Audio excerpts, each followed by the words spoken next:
राब्ता न्यूज, करेंगे बात पूरी सच्चाई के साथ। आदाब नाजरीन, राब्ता न्यूज में आप सभी का खैर मकदम है। शुरू करते हैं गुलबर्गा शहर की अहम खबरों के साथ। गुलबर्गा शहर के पड़ोसी तालुका शाहपुर से एक अनोखा कारनामा सुनने को मिल रहा है।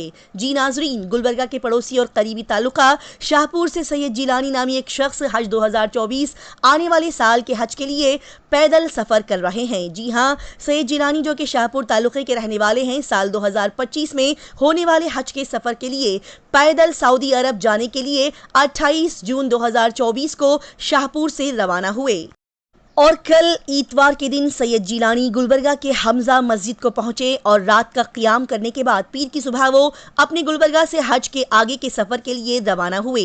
सैयद जिलानी साहब के इस हज के सफ़र के बारे में आप नाजरीन क्या कहना चाहेंगे, हमें कमेंट बॉक्स में ज़रूर बताएं।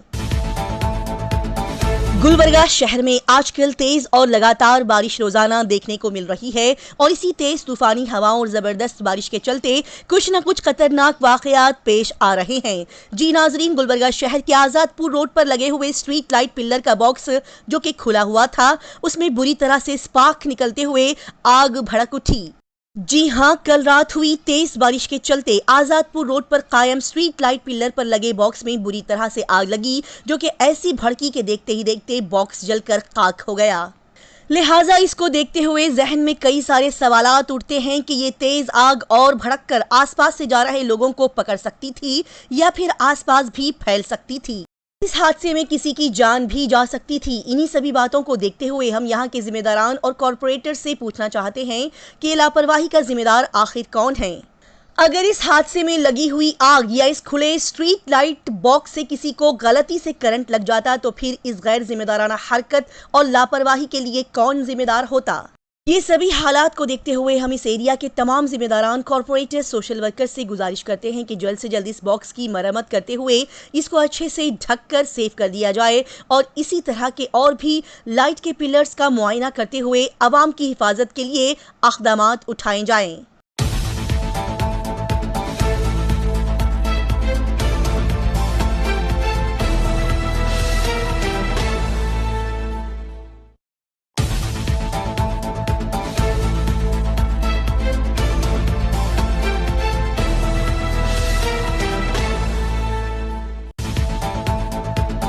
गुलबर्गा शहर में फिर एक चौंकाने वाला सनसनीखेज वाकया पेश आया है। जी हां नाजरीन, आए दिन गुलबर्गा शहर में तेज बारिश, तूफानी हवाओं के चलते यहां की आवाम को कई सारी तकलीफों का सामना करना पड़ रहा है। साथ ही खुले घरों में रहने वाली आवाम को और भी परेशानियां हो रही है, जैसे कि उनके घरों में काटने वाले कीड़े, बिच्छू, सांप जैसे खतरनाक क्रिएचर्स, जानवर बाहर निकल कर आ रहे हैं और इन्हीं परेशानियों के चलते गुलबर्गा शहर के डीसी फौजिया तरन्नुम मैडम के घर एक बहुत ही बड़ा 7 फुट का रैट सांप देखा गया। जी नाजरीन, डीसी मैडम फौजिया तरन्नुम के घर से एक बहुत ही बड़ा 7 फुट का लंबा सांप निकला, जिसे पकड़ने के लिए मशहूर स्नेक कैचर प्रशांत को बुलाया गया।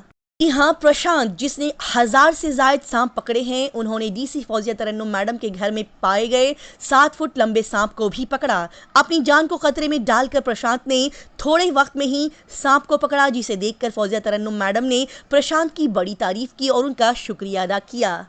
लिहाजा गुलबर्गा शहर की आवाम को ये इत्तला दी जाती है कि अगर आप अपने घर या फिर आसपास कहीं भी सांप को देखें तो फिर फौरी तौर पर स्क्रीन पर दिए गए इन नंबर पर कॉल करके स्नेक कैचर प्रशांत को बुलाएं और अपने घर वाले और आसपास के लोगों की जानों की हिफाजत करें। हाल ही में गुलबर्गा जिले के जेवर्गी तालुका से एक बड़ी ही सनसनीखेज और चौंकाने वाली खबर सामने आई है। जी नाजरीन, गुलबर्गा जिले के जेवर्गी तालुका में वाक़े ओमनगर में कायम मुरारजी देसाई रेजिडेंशियल स्कूल में 7 बच्चों को फूड पॉइजनिंग की शिकायत पेश आई और इसी शिकायत के चलते इन 7 बच्चों को हॉस्पिटल में एडमिट करवाया गया है। बता दिया जाए कि इस हफ्ते की सुबह मुरारजी देसाई रेसिडेंशियल स्कूल की तलबा लड़कियों ने नाश्ता किया और फिर कुछ देर बाद उनके पेट में दर्द शुरू हुआ और पेट दर्द के साथ वो उल्टियां भी करने लगी। मामला कुछ सीरियस हुआ तो उन्हें फौरी तौर पर जेवर्गी गवर्नमेंट हॉस्पिटल में एडमिट करवाया गया और फिर हॉस्पिटल के डॉक्टर्स ने जांच करने पर बताया कि इन 7 लड़कियों को फूड पॉइजनिंग हुआ है। लिहाजा खबर मिलते ही वहां की तहसीलदार मल्लन्ना येल्लागुड़ा ने स्कूल का मुआयना किया और फिर हॉस्पिटल पहुंचकर उन्होंने इन 7 लड़कियों से मुलाकात की। इन बीमार लड़कियों ने तहसीलदार साहब को बताया कि स्कूल में पकाए जाने वाले चावल अच्छी क्वालिटी के नहीं होते हैं, जिसमें कीड़े निकलते हैं। साथ ही वहां पर खाना भी सही तरीके से बनाया नहीं जाता और हॉस्टल में पीने के पानी के लिए फिल्टर्ड पानी नहीं होता, बल्कि नल का गंदा पानी पीने के लिए दिया जाता है। इस मौके पर इन बच्चों के वालिदैन ने अपने गुस्से का इजहार करते हुए कहा कि हमारे बच्चों के खाने पीने को लेकर अगर इसी तरह से लापरवाही बरती गई तो फिर हम लोग बहुत जल्द स्कूल से अपने बच्चों को निकाल देंगे। लिहाजा इस मामले की बढ़ती हुई नाजुकी को देखते हुए तहसीलदार साहब ने मुरारजी देसाई रेसिडेंशियल स्कूल के प्रिंसिपल शिवपुत्रप्पा को तलब किया और फिर उनकी क्लास लगाते हुए कड़े अंदाज में उन्होंने वार्निंग दी कि अगर खाने को लेकर इसी तरह की लापरवाही फिर से बढ़ती गई तो फिर डीसी फौजिया तरन्नुम मैडम को इसकी मालूमात देते हुए आपके स्कूल के तमाम किचन स्टाफ को निकाल लिया जाएगा। गुलबर्गा डिस्ट्रिक्ट राज्य ग्रामीण विकास और panchayat ITBT district incharge minister Shri Priyank Kharge ने मटबुल में कायम जू चिड़ियाघर में पौधा लगाकर जंगल का मेला वन महोत्सव के दिन की शुरुआत की। जी हां, district incharge minister Shri Priyank Kharge के साथ डीसी फौजिया तरन्नुम मैडम और भी दीगर अहम लोगों की मौजूदगी में चितापुर के मटबुल में वन विभाग के जरिए से रखे गए प्रोग्राम में शरीक होकर श्री प्रियांक खरगे ने 1000 साल पुराना बाओबाओ का पौधा लगाया और उसे पानी दिया। इसी के साथ ही district incharge minister Priyank Kharge ने सभी को आसपास पौधे लगाकर यहां और गुलबर्गा शहर को हरा भरा बनाने की हिदायत दी। इसी के साथ ही प्रियांक खरगे के साथ डीसी फौजिया तरन्नुम मैडम ने 43 एकड़ में कायम करोड़ों रुपये की लागत से बन रहे चिड़ियाघर का मुआयना किया। इस मौके पर प्रियांक खरगे, डीसी फौजिया तरन्नुम मैडम के साथ Gulbarga district superintendent of police Hakayak IPS Sunila Kumar, नगर निगम ऑफिसर भुवनेश पटेल के साथ और भी दीगर अहम लोग यहां पर मौजूद थे। इसी तरह की तेज ताज़ा तरीन और लगातार खबरों की जानकारी हासिल करने के लिए राब्ता न्यूज़ को सब्सक्राइब, लाइक और शेयर करें।